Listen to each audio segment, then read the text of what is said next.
जम्मू काश्मीर येथील पहलगाम येथे झालेल्या दहशतवाद्यांच्या भ्याड आतंकी हल्ल्याच्या निषेधार्थ तसेच पहलगाम येथे झालेल्या या दहशतवाद्यांच्या भ्याड या हल्ल्यात मृत्युमुखी पडलेल्या पर्यटकांना भावपूर्ण श्रद्धांजली वाहण्यासाठी नवी पेठ व्यापारी असोसिएशन तर्फे सर्वजण एकत्रित येत भावपूर्ण श्रद्धांजली अर्पण केली। यावेळी नवी पेठ व्यापारी असोसिएशनचे सर्व पदाधिकारी तसेच व्यापारी, दुकानातील कर्मचारी, महिला कर्मचारी मोठ्या संख्येने उपस्थित होते। सकाळी 10 वाजण्याच्या सुमारास नवी पेठ येथील पारस इस्टेट समोरील पार्किंगच्या आवारात भावपूर्ण श्रद्धांजली अर्पण करण्यात आली आहे। जय हिंद।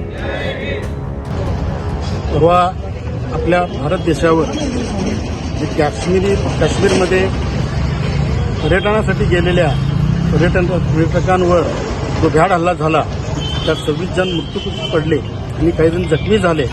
त्या सर्व हुतात्म्यांना व जखमींना श्रद्धांजली वाहण्यासाठी नवी पेठ व्यापारी असोसिएशनने आज कार्यक्रम आयोजित केला होता। त्या कार्यक्रमाला नवी पेठ व्यापारी असोसिएशनचे सर्व पदाधिकारी, व्यापारी व कर्मचारी वर्ग सर्व उपस्थित राहिला होता आणि सर्वांनी मिळून या सर्व हुतात्म्यांना शांती मिळावी यासाठी श्रद्धांजली वाहिली आणि जखमींना लवकरात लवकर त्यांना बरं व्हावं, आरोग्य चांगलं सुधारावं यासाठी ईश्वरचरणी प्रार्थना केली आणि ज्यांच्यासमोर हा हादसा झाला त्या हादस्याला त्यांचा जो मानसिक धक्का बसला त्या धक्क्यातून लवकरात लवकर त्यांनी सावरावं यासाठी देखील ईश्वरचरणी आम्ही सर्वांनी प्रार्थना केली।